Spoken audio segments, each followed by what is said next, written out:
Police নিয়মিত action নিচ্ছে বলে অপরাধের মাত্রাটা অনেকটা সহনীয় পর্যায়ে রয়েছে। আমরা তড়িৎ ব্যবস্থা নিচ্ছি। আইন শৃঙ্খলা বাহিনীর সাথে অন্য আরও যে আমাদের ইউনিটগুলো আছে সবাইকে জোর দিয়ে মানে এদেরকে খুঁজে বের করা, আইনের মুখোমুখি করা। মব সহিংসতা নিয়ে বাড়ছে উদ্বেগ। প্রতিরোধে টেলিকম প্রযুক্তি কাজে লাগানোর উদ্যোগ। আইন শৃঙ্খলা বাহিনীকে আগাম তথ্য দিতে মোবাইল অপারেটরদের অনুরোধ।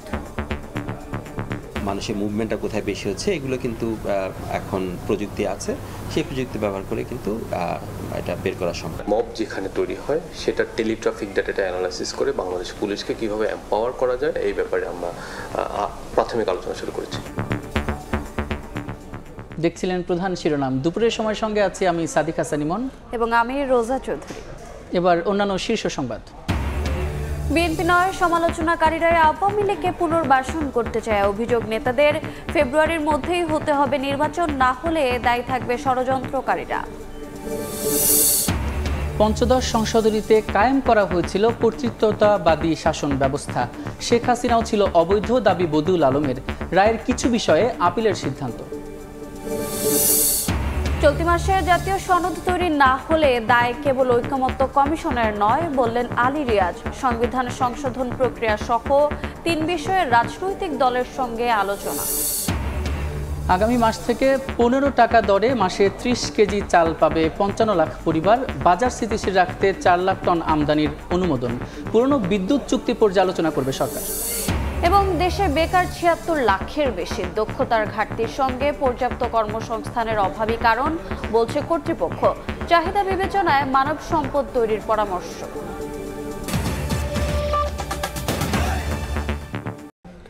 মব সহিংসতা ঠেকাতে মোবাইল অপারেটরদের কাছে সহযোগিতা চেয়েছে সরকার।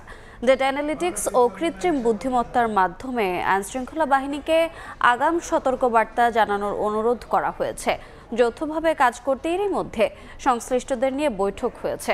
প্রধান উপদেষ্টার বিশেষ সহকারীর আশা, এই উদ্যোগের মাধ্যমে চলমান পরিস্থিতির উন্নতি হবে। শুভ খানের রিপোর্ট। মানবাধিকার সংগঠন হিউম্যান রাইটস সাপোর্ট সোসাইটির তথ্য, চলতি বছরের প্রথম 3 মাসে 70টি গণপিটুনির ঘটনায় 31 জন নিহত হয়েছেন। মব সন্ত্রাস নিয়ে জনমনে বাড়ছে আতঙ্ক, উদ্বেগ। এমন বাস্তবতায় মব সহিংসতা ঠেকাতে টেলিকম প্রযুক্তিকে কাজে লাগানোর উদ্যোগ নিয়েছে সরকার। মোবাইল ফোন সবসময় নিকটতম টাওয়ারের সঙ্গে সংযুক্ত থাকে। টাওয়ারের মাধ্যমে হ্যান্ডসেটের সিগন্যাল তথ্য বিশ্লেষণ করে গ্রাহকের অবস্থান, গণসমাবেশ নির্ণয় করা যায়। ফলে কোনো নির্দিষ্ট এলাকায় মব সংগঠিত হওয়ার আশঙ্কা থাকলে নিকটবর্তী টাওয়ারের সিগন্যাল বিশ্লেষণের মাধ্যমে পূর্বাভাস পাওয়া সম্ভব। সরকারকে রিকোয়েস্ট করেছিল একটা ন্যাশনাল ডেটা অ্যানালিটিক্স সেন্টার করার জন্য, যেটার মাধ্যমে মানুষের মুভমেন্টটা কোথায় বেশি হচ্ছে এগুলো কিন্তু এখন প্রযুক্তি আছে, সেই প্রযুক্তি ব্যবহার করে কিন্তু এটা বের করা সম্ভব। এই তথ্যই অপারেটরদের আইনশৃঙ্খলা বাহিনীকে সরবরাহের অনুরোধ করেছে সরকার। মব যেখানে তৈরি হয় সেটা টেলিট্রাফিক ডাটাটা অ্যানালাইসিস করে বাংলাদেশ পুলিশকে কিভাবে এম্পাওয়ার করা যায় এই ব্যাপারে আমরা প্রাথমিক আলোচনা শুরু করেছি। এরই মধ্যে এ বিষয়ে পুলিশ সদর দপ্তরে একটি বৈঠক অনুষ্ঠিত হয়েছে। মোবাইল অপারেটররা বলছে জাতীয় স্বার্থে যে কোনো ধরনের সহযোগিতা করতে প্রস্তুত তারা। এখনো আমরা ওইভাবে রিকোয়েস্টটা পাইনি, তা যদি আসে তাহলে then will go into the details যে কি করতে হবে। সিকিউরিটি যদি কোনো চাহিদা থাকে, আমাদের যদি টেকনোলজিক্যালি সম্ভব থাকে, অফকোর্স আমরা কোঅপারেট করব গভর্নমেন্ট থেকে। বর্তমানে 18.5 কোটির বেশি গ্রাহককে সেবা দিচ্ছে 4 মোবাইল অপারেটর। শুভ খান, সময় সংবাদ, ঢাকা। বিএনপি নয় সমালোচনাকারীরাই আওয়ামী লীগকে পুনর্বাসনের চেষ্টা করছে বলে অভিযোগ করেছেন বিএনপি নেতারা। মব সৃষ্টি করে আইনশৃঙ্খলা পরিস্থিতির অবনতির মাধ্যমে নির্বাচন পেছানোর ষড়যন্ত্র চলছে বলেও দাবি তাদের। কেউ কেউ 24-এর আন্দোলনকে কুক্ষিগত করার চেষ্টা করছে অভিযোগ করে নেতারা বলেন, কোনো ষড়যন্ত্রে পা দেবে না বিএনপি। কার্যক্রম নিষিদ্ধ ও নিবন্ধন স্থগিত হওয়া আওয়ামী লীগের পুনর্বাসন ও নির্বাচন পেছানোর ষড়যন্ত্র ইস্যুতে রাজনীতির মাঠে চলছে পাল্টাপাল্টি বক্তব্য। মঙ্গলবার সকালে জাতীয় প্রেস ক্লাবে ঢাকাস্থ সেনবাগ ফোরামের আলোচনা সভায় যোগ দেন বিএনপি চেয়ারপারসনের উপদেষ্টা জয়নুল আবেদিন ফারুক। বিএনপি মুজিববাদ ও চাঁদাবাজদের নতুন পাহারাদার। এনসিপি নেতাদের এমন বক্তব্যের সমালোচনায় জয়নুল আবেদিন ফারুক বলেন, বিএনপি নয় সমালোচনাকারীরাই আওয়ামী লীগকে পুনর্বাসনের চেষ্টা করছে। মুজিববাদ আর চাঁদাবাদের পাহারাদার আমরা উল্টা বলতে চাই, এই নব্য ষড়যন্ত্রকারীরা আপনারাই আওয়ামী লীগকে আবার পুনর্বাসন করতে চাচ্ছেন। ইন্টেরিয়াম গভর্নমেন্ট যে আশ্বস্ত করেছেন ফেব্রুয়ারির মাসেই এই নির্বাচন হতে হবে, যদি না হয় আপনাদেরকে এই দায়িত্ব বহন করতে হবে।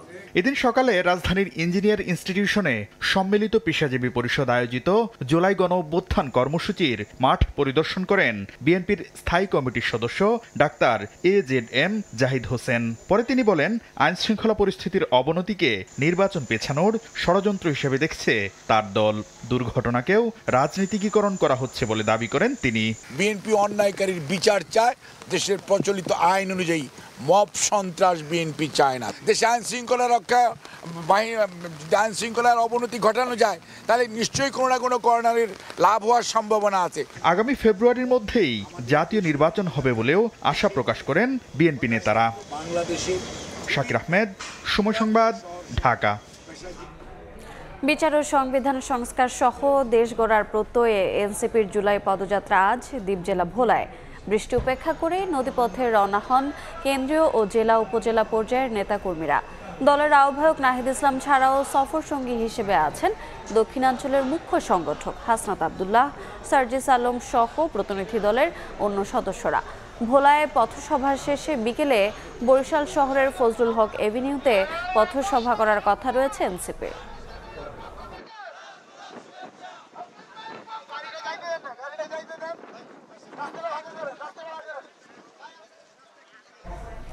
এনসিপির জুলাই পদযাত্রার সঙ্গে আছেন সহকর্মী অপূর্ব অপু, সরাসরি যাচ্ছে তার কাছে। অপু, জুলাই পদযাত্রার 15তম দিনে আজকে দক্ষিণাঞ্চলের সবশেষ জেলা সফর হচ্ছে। এনসিপির কেন্দ্রীয় নেতারা ভোলা শহরে এসে পৌঁছেছেন। এই মুহূর্তে আসলে গাড়িবহরটি ভোলা শহরের মধ্যে প্রবেশ করছে। কিছুক্ষণ আগে লাহারাট ফেরিঘাট থেকে রওনা হয়ে ইলিশা ফেরিঘাটে নামে দুপুর 1:30টার দিকে নামে। সেখান থেকে এই মুহূর্তে গাড়ি আসলে শহরের মধ্যে ভোলা শহরের মধ্যে প্রবেশ করছে। এই নেতৃত্ব দিচ্ছেন এনসিপির আহ্বায়ক নাহিদ ইসলাম, দক্ষিণাঞ্চলের মুখ্য সংগঠক হাসনাত আব্দুল্লাহ, সার্জিস আলম সহ প্রতিনিধি দলের অন্যান্য সদস্যরা রয়েছেন। মূলত গতকালকে তারা সকালে পটুয়াখালী করেছিলেন, বিকেলে বরগুনাতে করে রাতে রাত্রি যাপন করেছেন বরিশাল শহরে। আজকে সকালে সড়ক পথে রওনা হয়ে পরে নদীপথে পাড়ি দিয়ে দ্বীপ জেলা ভোলায় এসে পৌঁছেছে। নেতারা বলছেন যে বরিশাল বিভাগের মধ্যেই সব থেকে বেশি নিহত হয়েছিল এই ভোলাতে। দেশের মধ্যেই সব থেকে বেশি শহীদের সংখ্যা ভোলার মানুষ, 47 জন মানুষ নিহত হয়েছিল জুলাই বিপ্লবের এই আন্দোলনে। সেখানে সেই নেতাদের পরিবার যারা শহীদ হয়েছে তাদের পরিবারের সঙ্গে সাক্ষাৎ করবেন এবং তারপর প্রেস ক্লাবের সামনে দুপুরে সদর রোডে নির্ধারিত সময় ছিল দুপুর 2টায়, যদিও বা এই মুহূর্তে প্রবেশ করছে। সেখানে পথসভা হবার কথা রয়েছে।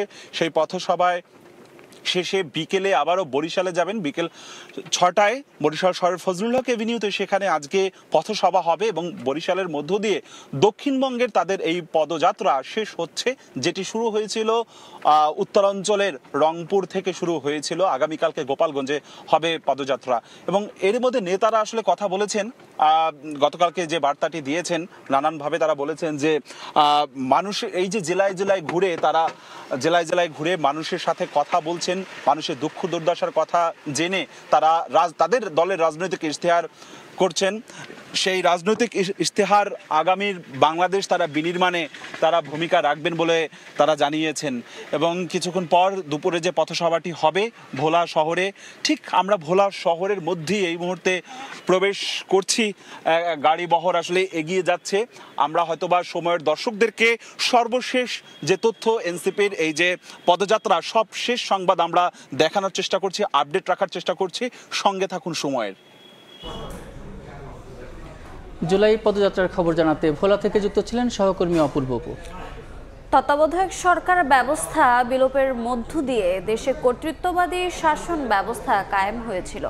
সংবিধানের ৫৫ সংশোধনের মধ্য দিয়ে গঠিত শেখ হাসিনার সরকার অবৈধ ছিল, এমন মন্তব্য করেছেন রিটকারী ও মামলার আইনজীবী। উচ্চ আদালতের সাম্প্রতিক রায়ে সন্তুষ্ট হলেও কিছু বিষয়ে অসঙ্গতি থাকায় আপিল করা হবে বলেও জানিয়েছেন তারা। 8 জুলাই পঞ্চদশ সংশোধনী নিয়ে পূর্ণাঙ্গ রায় প্রকাশ করে উচ্চ আদালত, যার মধ্য দিয়ে তত্ত্বাবধায়ক সরকার ব্যবস্থা পুনর্বহাল হতে যাচ্ছে। মঙ্গলবার ফরেন সার্ভিস একাডেমিতে সংবাদ সম্মেলনে রিটকারী আইনজীবী ও বদিউল আলম মজুমদার বলেন, নিয়ম না মেনেই করা হয়েছিল পঞ্চদশ সংশোধনী, ছিল না জনসমর্থন, তাই শেখ হাসিনার সরকারও ছিল অবৈধ। লেজিটিমেসি ছিল না, এটার গ্রহণযোগ্যতা ছিল না, এমনকি আইনগত বৈধতাও ছিল না। তবে তারা সুপারিশ করেছিলেন তত্ত্বাবধায়ক সরকার দেখেই সংবিধান সংশোধন, এই সব উপেক্ষা করে পঞ্চদশ সংশোধনী পাশ করা হয়। পঞ্চদশ সংশোধনীর মধ্য দিয়ে দেশে কর্তৃত্ববাদী শাসন ব্যবস্থা কায়েম করা হয়েছিল। গণতন্ত্র পুনরুদ্ধারে এই রায়কে বিরাট অর্জন বলছেন আইনজীবী। রায়ে সন্তুষ্ট হলেও কিছু বিষয়ে অসম্পূর্ণ থাকায় আপিল করা হবে বলেও জানান আইনজীবী। জুম্মান সাদিক, জ্যাভলিন, সময় সংবাদ, ঢাকা।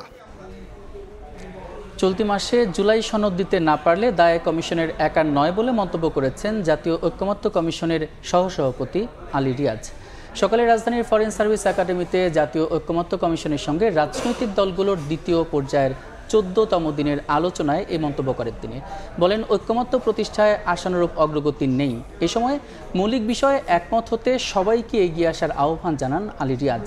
সংবিধান সংশোধন প্রক্রিয়া, নারী আসন নির্বাচন এবং উচ্চকক্ষের গঠন পদ্ধতি নিয়ে আলোচনা চলছে। সময়ের স্বল্পতাকে বিবেচনাটা করুন, যাতে করে আমরা খুব দ্রুত জুলাই মাসের মধ্যেই একটা জাতীয় সনদ প্রণয়ন করতে পারি। মৌলিক বিষয়গুলোকে যেন এই জাতীয় সনদে সকলের বা অধিকাংশের বা যতদূর সম্ভব সকলের মতামতের মধ্যে দিয়ে আমরা এক জায়গায় আসতে পারি। কমিশন কোনো আলাদা এন্টিটি নয়, এটা কোনো আলাদা সত্তা না। কমিশন আপনাদের আমাদের সকলের অংশীদার। ফলে যদি আমরা কোথাও কোথাও ব্যর্থ হই, সে ব্যর্থতা আমাদের সকলের, কমিশনের একার নয়। এই মুহূর্তে রাজধানীর ফরেন সার্ভিস একাডেমিতে আছেন সহকর্মী সাইফুল রুদ্র। সরাসরি যাচ্ছি তার কাছে। রুদ্র,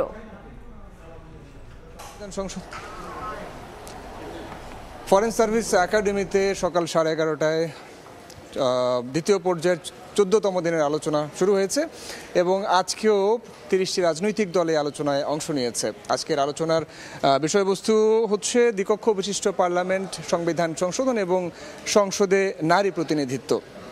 তো এখানে এখন এই মুহূর্তে মধ্যাহ্ন বিরতি চলছে। এই বিরতির মধ্যেই কিছু রাজনৈতিক দলের নেতাকর্মীরা এখানে কথা বলেছেন। তারা যে বিষয়গুলো নিয়ে আমাদেরকে জানিয়েছেন তার মধ্যে উল্লেখযোগ্য হচ্ছে দ্বিকক্ষ বিশিষ্ট পার্লামেন্ট, এটা নিয়ে তারা মিশ্র প্রতিক্রিয়া জানিয়েছেন। কেউ কেউ বলছেন দ্বিকক্ষ বিশিষ্ট পার্লামেন্ট থাকবে, উচ্চকক্ষ এবং নিম্নকক্ষের প্রয়োজনীয়তা আছে, এবং কেউ কেউ বলছেন যে দ্বিকক্ষ বিশিষ্ট পার্লামেন্ট তারা প্রয়োজন মনে করছেন না। আরেকটি বিষয় যে এই দ্বিকক্ষ বিশিষ্ট পার্লামেন্টের ব্যাপারটি থাকবে কি থাকবে না সে বিষয়ে সুস্পষ্ট একটা সিদ্ধান্ত আসতে পারে আগামী সপ্তাহে, অর্থাৎ পরবর্তী যে আলোচনাটা যেদিন অনুষ্ঠিত হবে সেদিন তারা এই বিষয়ে একটা সিদ্ধান্তে পৌঁছতে পারবে ঐকমত্য কমিশন, সে বিষয়টি আমরা জানতে পেরেছি। এর বাইরে সংবিধান সংশোধন নিয়ে ঐকমত্য কমিশনের কিছু প্রস্তাবনা আছে, সেগুলো একটু জানিয়ে রাখি। সংবিধানের সকল সংশোধনীর ক্ষেত্রে আলাদাভাবে উভয় কক্ষের 2/3 সংখ্যাগরিষ্ঠতার অনুমোদন প্রয়োজন হবে, এটা বলছে ঐকমত্য কমিশন তাদের সুপারিশে। এছাড়া আরও যে বিষয়টি তারা উল্লেখ করেছে সেটি হচ্ছে প্রস্তাবিত সংশোধনী উভয় কক্ষে পাশ হলে সংবিধানের সুনির্দিষ্ট বিষয়ে গণভোট অনুষ্ঠিত করা। অর্থাৎ এখানে রাজনৈতিক দলের প্রতিনিধি যারা এসেছেন তারাও বলছিলেন এই বিষয়টি নিয়ে যে সংবিধান হলো রাষ্ট্র এবং জনগণের মাঝখানে একটা সম্পর্ক। তো এই সম্পর্কের মাঝখানে যেহেতু এখন নির্বাচিত কোনো জনপ্রতিনিধি নেই, পরবর্তীতে যারা নির্বাচিত হয়ে সংসদে আসবেন এবং সংসদে আসার পরে তারা যখন যদি এটাকে প্রয়োজন মনে করেন সেক্ষেত্রে গণভোট অনুষ্ঠিত হতে হবে এবং সেই গণভোটে জনগণ তাদের রায় দিবে এবং সেই রায়ের উপর ভিত্তি করে এই সংশোধনের ব্যাপারটাকে আলোচনায় আনা যেতে পারে, এমনটি তারা বলছিলেন। তো মিশ্র প্রতিক্রিয়ার মধ্যে এখন মধ্যাহ্ন বিরতি শেষের দিকে প্রায়, মধ্যাহ্ন বিরতির পরে তারা আবার আলোচনায় বসবেন এবং এই আলোচনা শেষে যে সিদ্ধান্তগুলো আসবে সেক্ষেত্রে আমরা আবার তখন আপনাদেরকে জানাতে পারবো। আর কি এই ছিল এখন এই মুহূর্তে ফরেন সার্ভিস একাডেমি থেকে আমার কাছে থাকা সবশেষ তথ্য। সরাসরি যুক্ত ছিলাম ফরেন সার্ভিস একাডেমিতে। এ মাসেই জাপানে শুরু হচ্ছে প্রবাসী বাংলাদেশিদের ভোটার তালিকায় অন্তর্ভুক্ত করার কাজ। আগামী 2 মাসের মধ্যে আরও 5 দেশ সহ চলতি বছর মোট 25 দেশে কার্যক্রম চালাতে চায় ইসি। তবে ভোটার তালিকা হালনাগাদ করার কাজ চলা 9 দেশে আশানুরূপ সাড়া মেলেনি বলে জানান এনআইডি মহাপরিচালক। বিদেশ থেকে আগামী নির্বাচনে প্রবাসী বাংলাদেশিদের ভোট দেওয়ার সুযোগ নিশ্চিতে কাজ করছে ইসি। এজন্য 9টি দেশে বসবাসরতদের ভোটার তালিকায় অন্তর্ভুক্ত করতে কাজ চলছে। কার্যক্রম চলমান থাকা 9 দেশ থেকে ভোটার হতে আবেদন করেছেন 47,713 জন। এই সংখ্যা প্রত্যাশার চেয়ে কম জানিয়ে এনআইডি মহাপরিচালক বলেন, প্রবাসীদের ভোটার হওয়ার আগ্রহ বাড়াতে কাজ করছে ইসি ও দূতাবাস। নাগরিকরা আবেদন করেছে, কিন্তু হয়তো অনেক দূরে থাকে, সময় করতে পারে না, আসতে পারে না বা আসে নাই, বা নানানভাবে হয়েছে, ওখানে একটা বিপুল সংখ্যা কিন্তু কমে গেছে। আমরা তদন্ত সম্পন্ন করেছি, এরকম সংখ্যা হচ্ছে 20,752। এমন লোকের নাম্বার দিয়েছে সে আমাদের সাথে যোগাযোগ করেনি, অথবা তার কোনো ট্রেস আমরা খুঁজে পাইনি। যারা ভোটার এখনো হতে পারেননি, এই ফ্যাসিলিটিস ডেভেলপ করা হয়েছে। বলছেন ভোট দিবেন, তাদের সংখ্যা কত সেটা তো আপনিও জানেন না, আমরাও জানি না। কিন্তু আপনি যদি সুবিধাটা পৌঁছে দিতে পারেন, তাহলে হবে কি, যারা আগ্রহী তারা অন্তত ইনক্লুড হতে পারবে। এনআইডি মহাপরিচালক জানান, এ মাসেই জাপানে শুরু হচ্ছে ভোটার তালিকার কাজ। 2 মাসের মধ্যে আরো 5 দেশে, আর এবছরে আরো 10টি দেশে শুরু হবে কার্যক্রম। জাপানে চালু হয়ে যাবে, কারণ জাপানের সকল প্রস্তুতি সম্পন্ন হয়েছে। 23-24 তারিখে হয়তো চালু হয়ে যাবে, ইনশাল্লাহ এই মাসের মধ্যে শুরু হয়ে যাবে। আরো 5টা দেশের ব্যাপারে অনুমতি পেয়ে গেছি, এবং এই 5টি দেশের মধ্যে আমেরিকা রয়েছে, দক্ষিণ আফ্রিকা রয়েছে, ওমান রয়েছে যেখানে প্রচুর বাংলাদেশি আছে, তারপরে মালদ্বীপ আছে, প্রচুর বাংলাদেশি আছে, জর্ডান আছে, সেখানেও বেশ কিছু বাংলাদেশি আছে। আগামী 2 মাসের মধ্যে এই 5টা দেশে আমরা এটা চালু করতে পারবো। নির্বাচনের আগে এই বছরটা চিন্তা করি, হয়তো 8-10টা দেশে যাওয়া সম্ভব। ভবিষ্যতে প্রবাসীদের দোরগোড়ায় সেবা পৌঁছে দিতে নিবন্ধন কেন্দ্র বাড়ানো হবে বলেও জানান হুমায়ুন কবির। ক্যাম্প করতে হলে আমাদের নিজস্ব জনবল লাগবে সেখানে, যারা এই ব্যাপারে এক্সপার্ট। কাউসারা চৌধুরী, কুমু, সময় সংবাদ, ঢাকা। 21শে আগস্ট গ্রেনেড হামলা মামলায় তারেক রহমান সহ সব আসামির খালাসের রায়ের বিরুদ্ধে রাষ্ট্রপক্ষের আপিল শুনানির জন্য বৃহস্পতিবার দিন ধার্য করেছেন আপিল বিভাগ। প্রধান বিচারপতি সৈয়দ রেফাত আহমেদের নেতৃত্বে 5 বিচারপতির বেঞ্চ এ দিন ধার্য করেন। এর আগে গত 1 জুন হাইকোর্টের খালাসের রায়ের বিরুদ্ধে আপিলের অনুমতি পান রাষ্ট্রপক্ষ। গেল বছরের 1 ডিসেম্বর সাবেক স্বরাষ্ট্রমন্ত্রী লুৎফুজ্জামান বাবর এবং বিএনপির ভারপ্রাপ্ত চেয়ারম্যান তারেক রহমান সহ সব আসামিকে খালাস দিয়ে রায় দেন হাইকোর্ট। বিচারিক আদালতের রায়কে অবৈধ ঘোষণা করেন উচ্চ আদালত। 2018 সালে বিচারিক আদালতের রায়ে 19 জনকে মৃত্যুদণ্ড এবং তারেক রহমান সহ 19 জনকে যাবজ্জীবন ও 11 জনকে বিভিন্ন মেয়াদে কারাদণ্ড দেওয়া হয়। দুপুরের সময় আরও থাকছে। রংপুরে সংঘবদ্ধ ধর্ষণ ও ভিডিও ধারণ, জানাজানির 1 মাস পর গৃহবধূর আত্মহনন, 5 জনকে আসামি করে মামলা, কাউকে গ্রেফতার করতে পারেনি পুলিশ।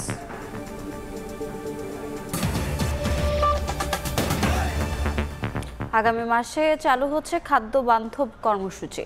এর আওতায় 15 টাকা দরে মাসে 30 কেজি চাল পাবে 55 লাখ পরিবার। খাদ্য উপদেষ্টা আরও জানান, বাজার স্থিতিশীল রাখতে 4 লাখ টন চাল ও 8 লাখ টন গম আমদানির সিদ্ধান্ত নিয়েছে সরকার। আর অর্থ উপদেষ্টা জানান, আওয়ামী লীগ আমলে করা বিদ্যুৎ কেন্দ্র সংক্রান্ত সব চুক্তি পর্যালোচনা করতে আইনি সহায়তা নেওয়ার অনুমোদন দেওয়া হয়েছে। বাজার দরে চিড়েচাপটা মধ্যবিত্তকে অনেকদিন ধরেই ভোগাচ্ছে চালের চড়া দাম। বছর ব্যবধানে সরু চালের দাম বেড়েছে কেজিতে 10 থেকে 14 টাকা, আর মোটা চালের দাম বেড়েছে 60 টাকা পর্যন্ত।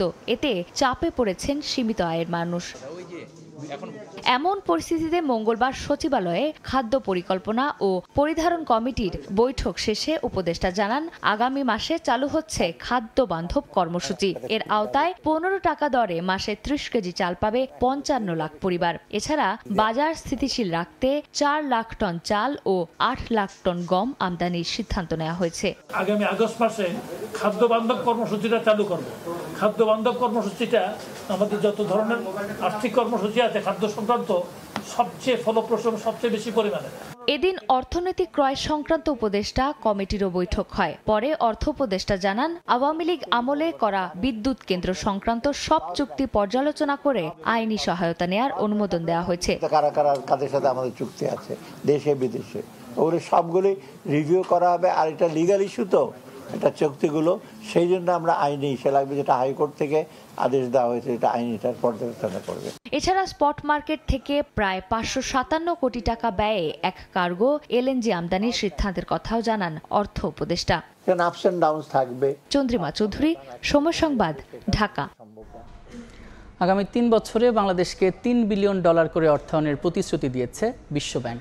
প্রধান উপদেষ্টা ডক্টর মোহাম্মদ ইউনূসের সঙ্গে সাক্ষাৎ করে এই প্রতিশ্রুতি দেন দক্ষিণ এশিয়ার নবনিযুক্ত বিশ্বব্যাংকের ভাইস প্রেসিডেন্ট জোহানেস জোট। সোমবার রাতে রাষ্ট্রীয় অতিথি ভবন যমুনায় এই সাক্ষাৎ অনুষ্ঠিত হয়। বাংলাদেশের অন্তর্ভুক্তিমূলক প্রবৃদ্ধির প্রতি দৃঢ় সমর্থন জানিয়ে অর্থনৈতিক ক্ষেত্রে অন্তর্বর্তী সরকারের সংস্কার এজেন্ডার প্রশংসা করেন বিশ্বব্যাংকের ভাইস প্রেসিডেন্ট।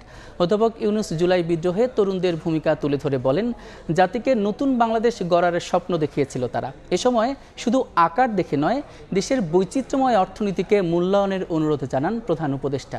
বিশ্বব্যাংকের ভাইস প্রেসিডেন্ট বলেন, বিশ্বব্যাংক গত অর্থবছরে বাংলাদেশে $3 বিলিয়নেরও বেশি অর্থায়ন করেছে এবং আগামী 3 বছরেও একই ধরনের সহায়তা অব্যাহত রাখবে।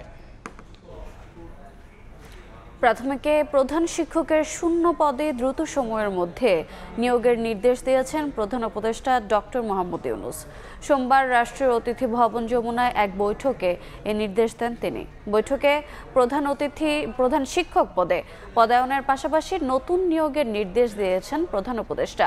পাশাপাশি শিক্ষকদের বদলির ক্ষেত্রেও নীতিমালায় পরিবর্তন নির্দেশনা দিয়েছেন প্রধান উপদেষ্টা। এছাড়া স্কুলগুলোর অবকাঠামো নারী বান্ধব করতে ভবন নির্মাণের সময় কমিটিতে নারী স্থপতি রাখার পরামর্শ দেন। পাশাপাশি প্রাথমিক বিদ্যালয়ে ইন্টারনেট সংযোগ ও মাল্টিমিডিয়া শ্রেণীকক্ষ তৈরির ওপরও জোর দেন প্রধান উপদেষ্টা। 5 মাসের মধ্যে তিস্তা মহাপরিকল্পনা চূড়ান্ত করতে চায় অন্তর্বর্তী সরকার। সকালে রংপুরের কাউনিয়ায় তিস্তার বাঁধ পরিদর্শন শেষে একথা বলেছেন পরিবেশ উপদেষ্টা সৈয়দা রিজওয়ানা হাসান। মহাপরিকল্পনা বাস্তবায়নে চীনের সঙ্গে আলোচনা চলছে জানিয়ে উপদেষ্টা বলেন, পানির ন্যায্য হিস্যা নিশ্চিতে আন্তর্জাতিক আইন অনুযায়ী কাজ করছে সরকার। তিস্তা পারের মানুষের দীর্ঘদিনের প্রত্যাশা শিগগিরই পূরণ হবে বলেও জানান রিজওয়ানা। তিস্তাপাড়ের মানুষ তারা যে নদীটাতে পানির কথা বলে, বন্যা থেকে বাঁচবার, ভাঙন থেকে বাঁচবার কথা বলে, এগুলো কিন্তু তাদের অধিকার এবং এগুলো আন্তর্জাতিক আইন অনুযায়ী তাদের অধিকার। অন্তর্বর্তী সরকার এই আন্তর্জাতিক আইন অনুযায়ী যা করার তা করছে। 5টা মাস আমাদের হাতে আছে। এই 5টা মাসে আমরা মনে করি এটাকে একটা চূড়ান্ত পর্যায়ে আমরা নিয়ে যেতে পারবো। দেশের বেকারের সংখ্যা 76 লাখের বেশি। প্রতি বছরই বাড়ছে এ সংখ্যা। এজন্য চাকরি প্রার্থীদের দক্ষতার ঘাটতি ও কর্মসংস্থানের অভাবকে দায়ী করছে কর্তৃপক্ষ।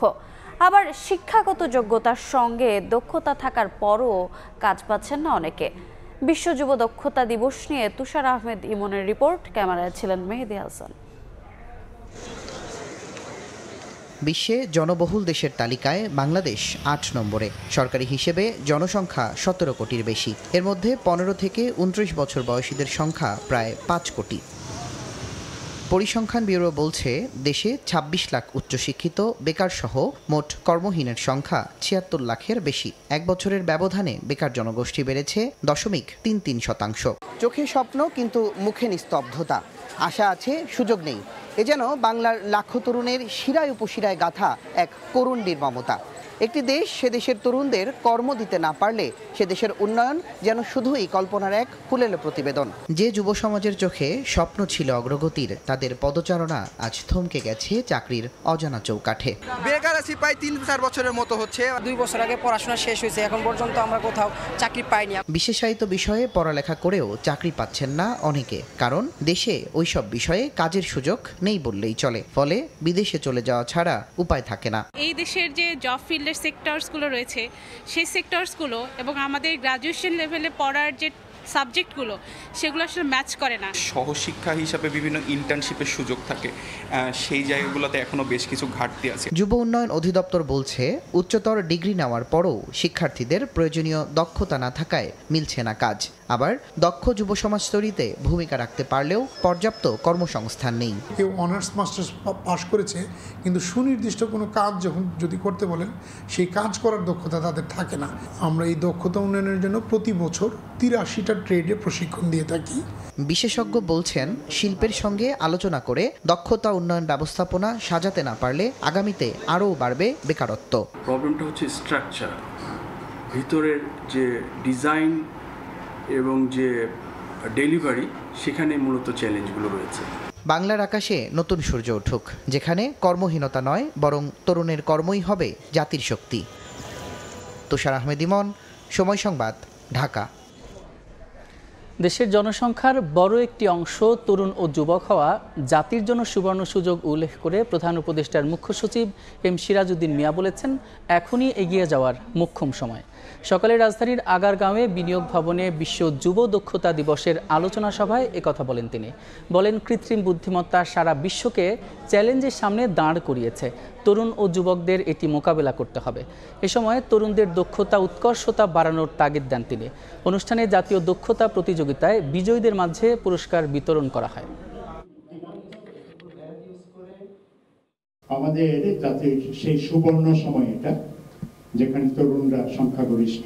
এই সুযোগকে কাজে লাগিয়ে আমাদের জাতিকে সামনে এগিয়ে নেওয়ার এই যে মহা সুবর্ণ মোক্ষম সময়, এটা জ্ঞানের দক্ষতা, প্রযুক্তির উপর দখল, এটা যত তাড়াতাড়ি আমাদের তরুণরা অর্জন করতে পারবে, তত তাড়াতাড়ি আমাদের এই দেশ একটা নতুন জায়গায় গিয়ে উপনীত হতে পারবে। দুপুরের সময় আরও থাকছে। পুতিনের ওপর অসন্তুষ্ট ট্রাম্প, ইউক্রেনের সঙ্গে শান্তি চুক্তি করতে 50 দিনের আলটিমেটাম, না হলে মস্কোর ওপর 100% সম্পূরক শুল্ক আরোপের হুমকি।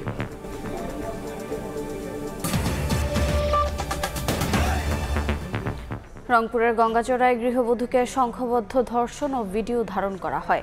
এ ঘটনার 1 মাস পর বিষয়টি এলাকায় জানাজানি হলে লজ্জায় ওই গৃহবধূ আত্মহত্যা করেন।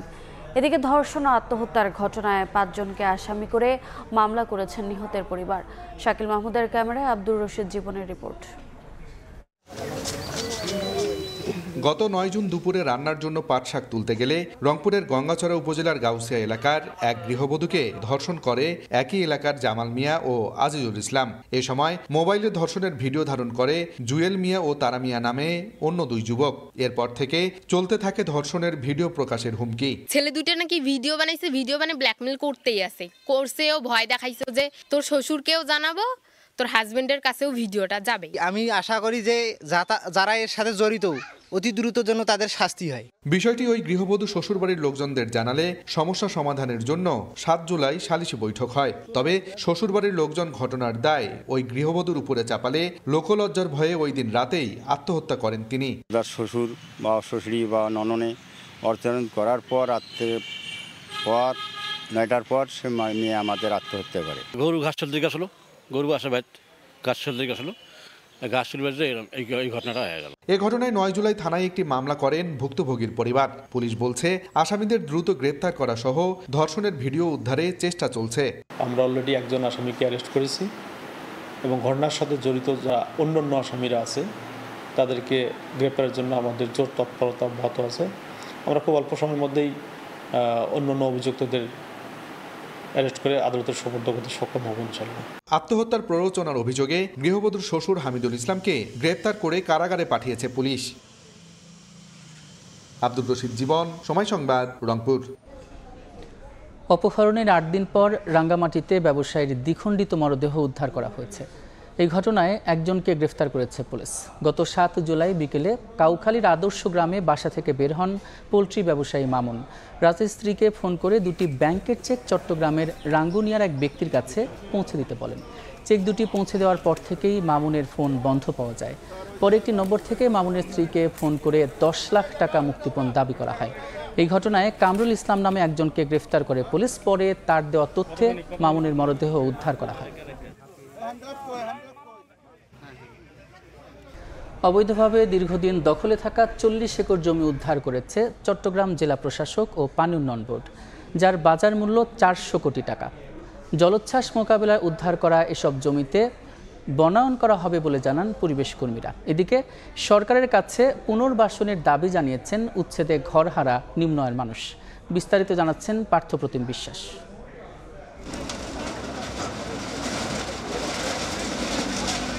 একে একে গুড়িয়ে দেওয়া হয়েছে প্রভাবশালীদের দখলে থাকা অবৈধ সব স্থাপনা। চট্টগ্রামের সাগরিকায় উপকূল ঘেঁষা বেড়িবাঁধ, বাংলা বাজার, কাট্টুরি এলাকায় একযোগে উচ্ছেদ অভিযান চালাচ্ছে পানি উন্নয়ন বোর্ড। দীর্ঘদিন প্রভাবশালী চক্রের দখলে থাকা কয়েক কিলোমিটার এলাকার অবৈধ স্থাপনা উচ্ছেদ করতে পারেনি পানি উন্নয়ন বোর্ড। 3 দিনের উচ্ছেদ অভিযানের শেষ দিনে মঙ্গলবার গুড়িয়ে দেওয়া হয় অবৈধ বসতবাড়ি, আধা পাকা ঘর, গ্যারেজ, রেস্টুরেন্ট সহ বিভিন্ন স্থাপনা। কাভার্ড ভ্যান এরিয়া ছিল, তারপর বিভিন্ন ম্যাটেরিয়ালস স্টক ইয়ার্ড ছিল। যে পরিমাণে জেলা প্রশাসন, সেনাবাহিনী এবং পুলিশ থেকে সহযোগিতা পেয়েছি, আমরা খুবই আনন্দিত। দীর্ঘদিন দখলে থাকায় উপকূল এলাকার ইকোসিস্টেম ভেঙে পড়েছে বলে অভিযোগ পরিবেশ কর্মীদের। সাগরের জলোচ্ছ্বাস মোকাবিলায় উদ্ধারকৃত জায়গায় বনায়ন করা হবে বলেও জানান তারা। সাগরের উপকূল থেকে যে দুর্যোগটা তৈরি হয়, এটা যাতে নগর পর্যন্ত পৌঁছাতে না পারে, সেটা যে বেষ্টনী, বেড়িবাঁধের পরে যে গাছপালা লাগানো, এগুলোর কাজটা করবে, আর ওনারা ইকোসিস্টেমে নিয়ে আসবেন টোটালি এই জায়গাটাকে। এদিকে উচ্ছেদের কারণে সরকারের কাছে পুনর্বাসনের দাবি জানিয়েছেন ঘরহারা নির্ময়ের মানুষ। আমাদের কোনো স্থানান্তর নাই, এখন এখান থেকে আবার কোথায় নিব সে কোনো জায়গা নাই। পুনর্বাসনের ব্যবস্থা অবশ্যই করতে হবে। এরা অসহায়, এরা নদী ভাঙা মানুষ, শত শত মানুষের রিজিকের ব্যবস্থা ছিল। সরকার আশা করি এটাতে সুদৃষ্টি দিবেন। উপকূল ঘেঁষা বেড়িবাঁধ ও বন্দর লিং রোড সড়কের আশপাশে পানি উন্নয়ন বোর্ডের 2500 একরের বেশি জমি রয়েছে। শহর রক্ষাবাদ নির্মাণে জমিগুলো অধিগ্রহণ করা হয়েছিল। পার্থপ্রতিম বিশ্বাস, সময় সংবাদ, চট্টগ্রাম। এক মাসে তিস্তা ও ব্রহ্মপুত্রে বিলীন হয়েছে শতাধিক বসতবাড়ি। গাইবান্ধার ফুলছড়ি সদর ও সুন্দরগঞ্জে হুমকির মুখে রয়েছে মসজিদ, মাদ্রাসা, স্কুল, বাড়িঘর, আবাদি জমি সহ 2টি আশ্রয়ণ প্রকল্পের 5 শতাধিক ঘর। প্রকল্পের মাধ্যমে স্থায়ী বাঁধ নির্মাণের উদ্যোগ নেওয়ার আশ্বাস পানি উন্নয়ন বোর্ডের। গাইবান্ধা থেকে বিপ্লব ইসলামের রিপোর্ট। অব্যাহত পানি বৃদ্ধি, আগ্রাসী রূপে তিস্তা ও ব্রহ্মপুত্র, বিলীন ঘর ও ফসলি জমি। বছরের বেশিরভাগ সময় প্রকৃতির এমন নিয়মের সঙ্গে আলিঙ্গন করে বেঁচে আছেন গাইবান্ধার দুর্গত এলাকার বাসিন্দারা। তিস্তা ও ব্রহ্মপুত্র নদের ভাঙনে বিলীন হচ্ছে ফুলছড়ি সদর ও সুন্দরগঞ্জ উপজেলার বিস্তীর্ণ এলাকা। গত 1 মাসের ভাঙনে নদীগর্ভে বিলীন হয়েছে শতাধিক বসতবাড়ি। নদীটার ব্যবস্থা করে দেবেন, আমরা কিছু চাই না। সরকার যেন আমাদের দ্রুতভাবে কাজটা করে দেয়, তাহলে আমাদের হাজার হাজার লোক রক্ষা পাবে। প্রকল্পের মাধ্যমে স্থায়ী বাঁধ নির্মাণের উদ্যোগ নেওয়ার কথা জানিয়েছে পানি উন্নয়ন বোর্ড। আশা করি আমাদের যে প্রস্তাবিত ডিপিপি আছে, এটি অনুমোদন এবং বাস্তবায়ন হলে যে নদী ভাঙ্গন যে এলাকাগুলো আছে সুন্দরগঞ্জ, সদর এবং ফুলছড়ির, সেগুলো নদী ভাঙ্গন হতে রক্ষা পাবে। সাহায্য নয়, স্থায়ী বাঁধ নির্মাণের দাবি ভাঙ্গন কবলিত এলাকার বাসিন্দাদের। বর্ষার শুরুতেই ব্রহ্মপুত্র নদীপাড়ের গাইবান্ধা সদর, ফুলছড়ি এবং সুন্দরগঞ্জ উপজেলার প্রায় 25টি পয়েন্টে এভাবেই ভাঙন শুরু হয়েছে। 2-1টি পয়েন্টে জিওব্যাগ ফেলে ভাঙন প্রতিরোধের ব্যবস্থা ছাড়া অধিকাংশ পয়েন্টেই কোনো কাজ শুরু হয়নি। এতে আতঙ্কিত নদীপাড়ের মানুষ। বিপ্লব ইসলাম, সময় সংবাদ, গাইবান্ধা। রাশিয়া ইউক্রেন শান্তি চুক্তির জন্য সময় বেঁধে দিলেন মার্কিন প্রেসিডেন্ট ডোনাল্ড ট্রাম্প। রুশ প্রেসিডেন্ট পুতিনের ওপর অসন্তোষ প্রকাশ করে তিনি জানান, 50 দিনের মধ্যে শান্তি চুক্তি না হলে মস্কোর বিরুদ্ধে 100% সম্পূরক শুল্ক আরোপ করা হবে। ন্যাটো মহাসচিব মার্ক রুটের সঙ্গে ওভাল অফিসে বৈঠকের পর এই ঘোষণা দেন মার্কিন প্রেসিডেন্ট। একসময় রাশিয়ার সঙ্গে ঘনিষ্ঠ সম্পর্ক নিয়ে আলোচিত ছিলেন ডোনাল্ড ট্রাম্প, কিন্তু ইউক্রেন যুদ্ধ নিয়ে এখন তার অবস্থান যেন একেবারেই উল্টো। সম্প্রতি তিনি রাশিয়ার উপর বিরক্তি প্রকাশ করে জানান, পুতিন তাকে হতাশ করেছেন। রাশিয়ার উপর গভীর অসন্তোষ প্রকাশ করে তিনি বলেন, 50 দিনের মধ্যে শান্তি চুক্তি না হলে শুরু হবে 100% সেকেন্ডারি ট্যারিফ। কিন্তু এখানেই থেমে থাকেননি ট্রাম্প, আরও জানান রাশিয়ার সঙ্গে বাণিজ্য চালিয়ে যাওয়া যে কোনো দেশকেই গুনতে হবে 100% ট্যারিফ। ভারত, চীন বা যেসব দেশ এখনো রুশ জ্বালানি কিনছে তারাও এই শাস্তির আওতায় পড়বে। লক্ষ্য একটাই, রাশিয়ার যুদ্ধ তহবিলে আঘাত হানা।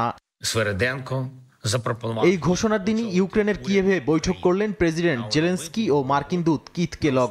আলোচনায় উঠে আসে ইউক্রেনের আকাশ প্রতিরক্ষা জোরদার, ইউরোপের সঙ্গে যৌথ অস্ত্র উৎপাদন ও ক্রয় পরিকল্পনা।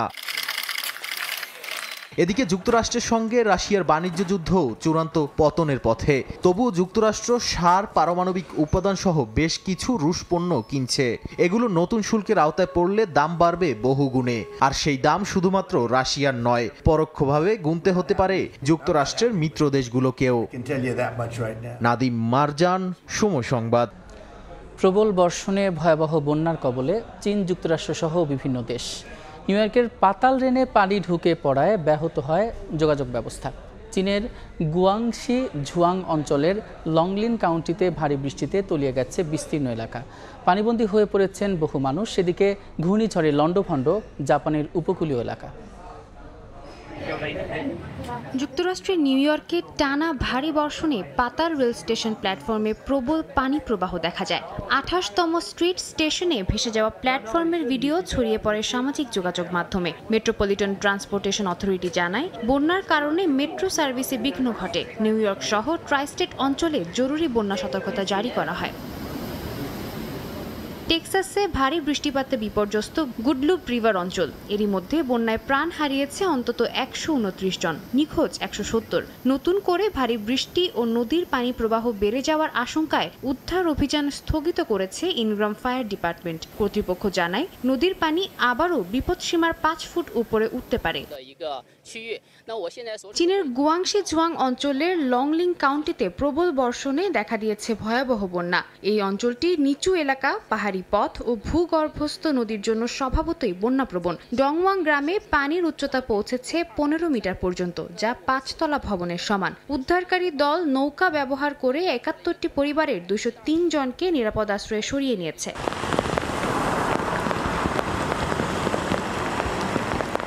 জাপানে 2016 সালের পর এই প্রথম ঘূর্ণিঝড় নারী আঘাত হেনেছে হোকাইডোতে। প্রবল বাতাস ও বৃষ্টিতে ক্ষতিগ্রস্ত এলাকাগুলোতে উচ্চ সতর্কতা জারি করেছে জাপানের আবহাওয়া সংস্থা। ঘূর্ণিঝড়টি সাগরে প্রবেশের পর দুর্বল হলেও ঘন্টায় 105 কিলোমিটার গতিতে ঝড়ো হাওয়া ও 6 মিটার উঁচু ঢেউয়ের আশঙ্কা করছে কর্তৃপক্ষ।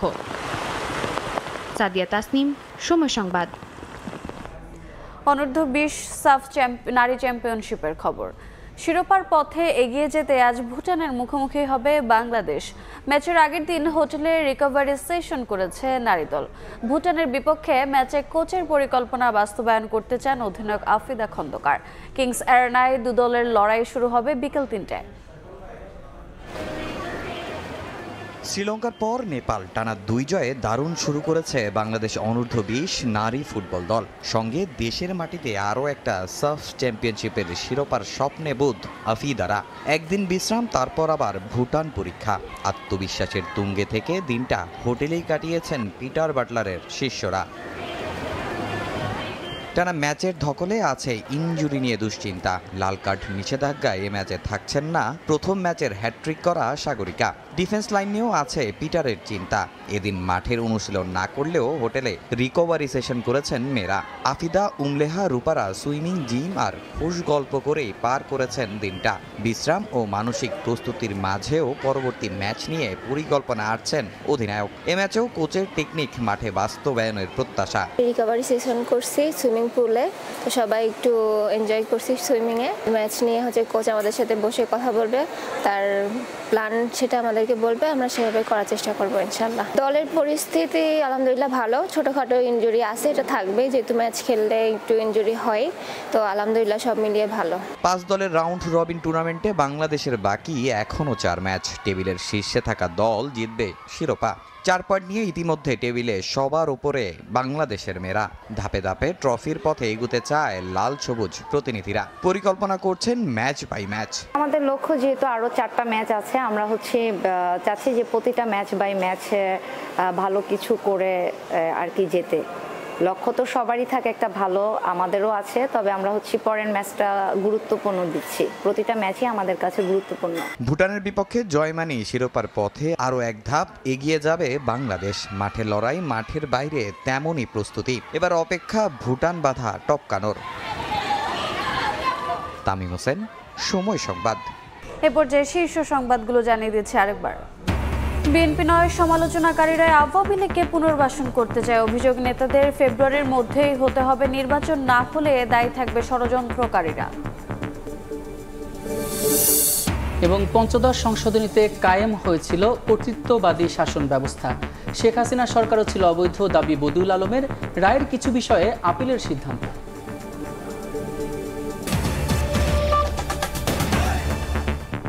এই ছিল দুপুরের সময়। সঙ্গে থাকুন সময়।